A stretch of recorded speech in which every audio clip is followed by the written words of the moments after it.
Great crowd all night. You ready to kickstart the second half of the show, yeah? Alright, we've got two fantastic acts in this section, so we're going to start this off again with a bang. I love watching this lady work. We're very, very lucky to have her. So, for the first time in the second half, I'll start a massive round of applause. Make her feel really welcome. It's the brilliant Nola Bliss!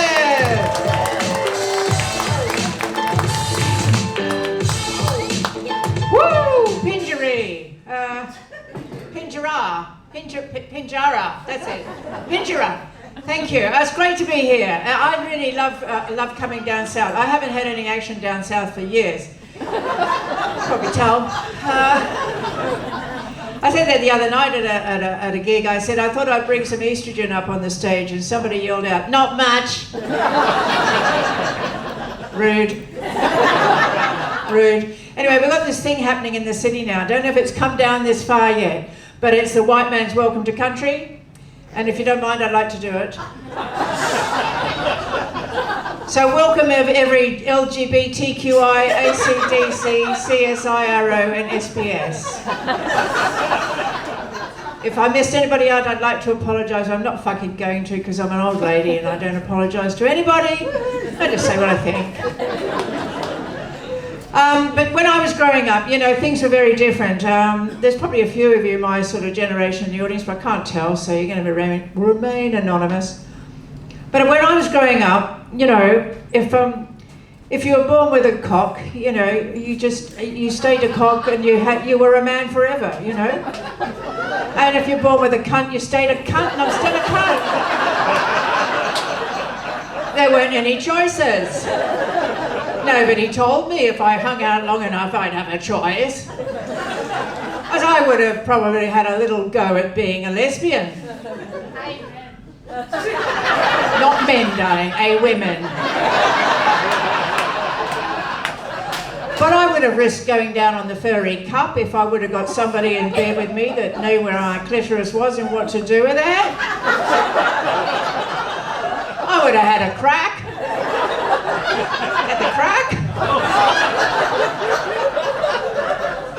And I've heard that, you know, if you don't like it, you can just take a drug and you can slip back to the other side. It's quite new. It's called tricocaline.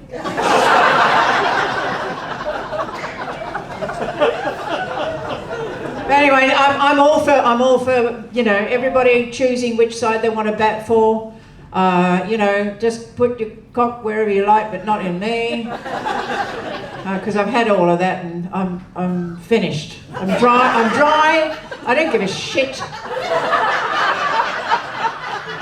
I'm not interested in any men unless you want to buy me a drink, throw some money at me. Okay.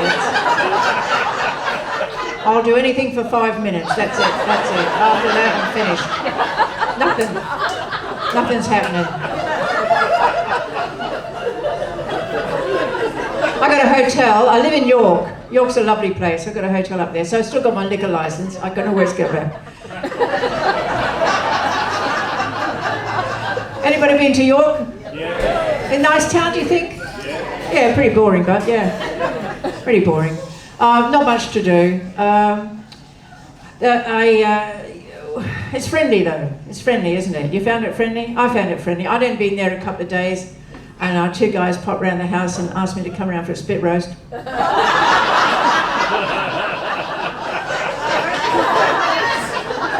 I was naive. I went. A little bit more meat than I'm used to.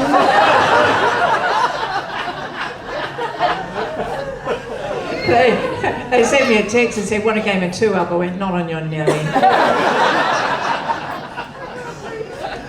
No, I've had my guts full. The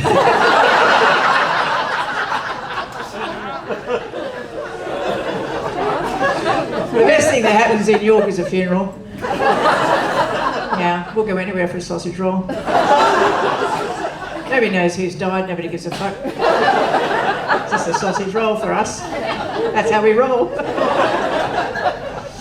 I went down to the Shire offices recently to get my driver's license, and you know, they see your name, your date of birth, and the silly bitch behind the counter said to me, "It can be 1 year or 3, so 1."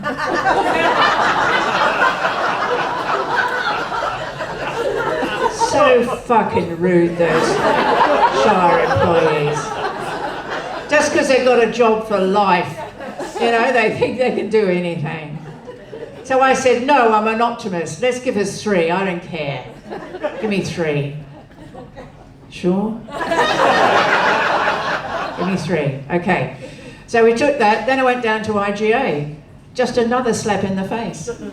I went in there, I bought some bananas, I went to the checkout. This young chick behind the counter said, do you know they're green? Know what I'm saying? They ain't gonna ripen while you're alive, babe. I bought them just to spite her and I put them in the fridge. They'll just never ripen, just static there. Flight Centre won't even give me a holiday past May 26th. Unless it's a cruise, because you can have a burial at sea and it's cheap. Ridiculous. Absolutely ridiculous.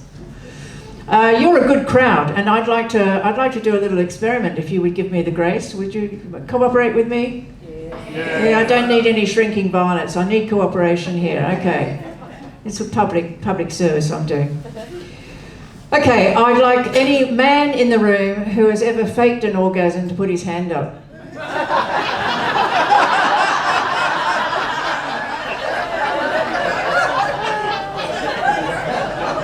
You selfish cocks. This may or may not come as a shock to you guys, but ladies, I'll be the first. Give us a noise that you make when you come, when you fake it. On the count of 3. 1, 2, 3. That's not loud enough, I don't believe you. Look, the guy sitting next to you is not going to hold it against you, right? He wants a fuck when he gets home. He's not going to sulk. Let's do it again. Girls, give us the proper noise. If you've ever faked an orgasm, I want to hear a woo! Woo! That's more like it.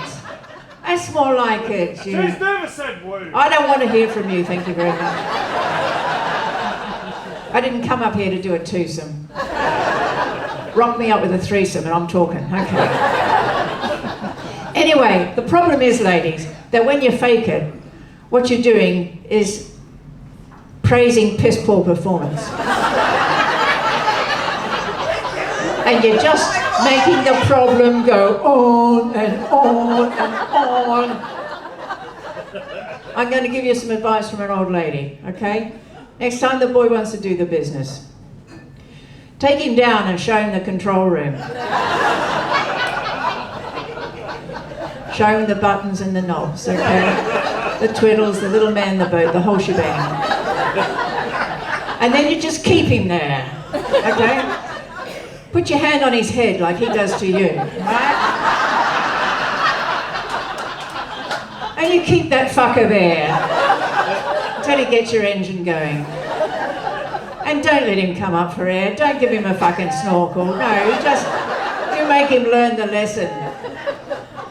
You know, because if he's had a good mum, she said to him, you don't eat your dinner, you don't get your pudding. Right? Am I right? Know what I'm saying? Now this may surprise you, but I'm married. I'm married to a very tolerant old man of 81 who still likes to think he's a bit of a sexual animal. That's a joke.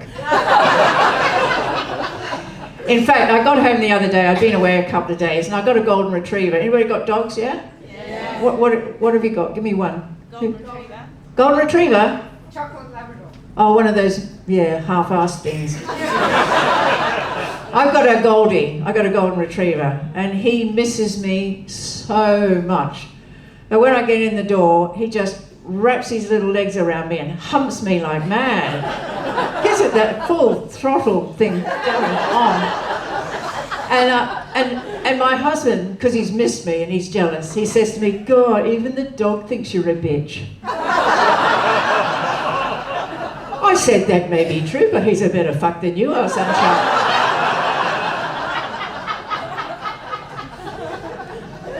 Yeah. Anyway, he still thinks he's a bit of a player. So I just say to him, you know, when he gets really horny, and leave it about, you know, a reasonable amount of time, 12 months or so. He said to me, "Do you think we'll ever have sex again, darling?" I said, "Well, I probably will, but I don't know about you." But if he really wants the job, I say to him, "All right, I'll see how keen you are. You've got to stand on that chair." And he gets up on the chair. I go shopping. And I come back, if he's still on the chair, we have a test. Do you remember what you're doing there? 9 times out of 10 he doesn't, so I just, "Get down, you stupid fuckwit," you know. Every now and again he remembers, and I, you know. Oh look, he did 12 months, just takes 15 seconds. The only danger is I've got to dodge which way it's going. You know, otherwise I've got gel in my hair for a month. He's very tolerant, he's very tolerant. He likes to have sex with the light on. Says he likes to see what he's doing. That works for me, because I'm reading. You girls know what I mean there, don't you? Just got 3 pages, you start without me. No, he's a good chap, he's a good chap. I'm looking into voluntary assisted dying for him. He sort of asked me to. He said, "I hope I die before you," and I went, "Righty-ho." That can be organised. When he finally finishes all the jobs around the house, he's getting a one-way ticket to Switzerland. Yeah. I got a couple of kids. I got 3 kids, 1 of each. And my youngest son, he's just gorge. He's just gorge.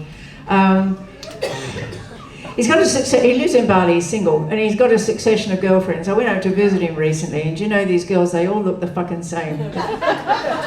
They've all come off the Barbie production line, you know? They've all got the long blonde hair, they've all got eyes like surprise caterpillars. They've got lips like a baboon's asshole. And the tits don't move. I mean, you're just going to have one type of person, you know, in a couple of years' time, one type of girl, they're all going to look the same. Anyway, these bloody tits, they really irritate me. They really irritate me because they don't move, even when she's lying down. You know, she used to take her top off, her nipples would follow you around the room. Like the eyes of the Mona Lisa. They just, do you know what, I reckon the last time my son had a real breast in his mouth was this one. Yeah, it was his 30th birthday, you know. We're a very close family. We didn't do it at his party, we're not perverts. I think I enjoyed it more than him. As I have tonight. You've been fabulous. I've been Nola Bliss. Thank you so much.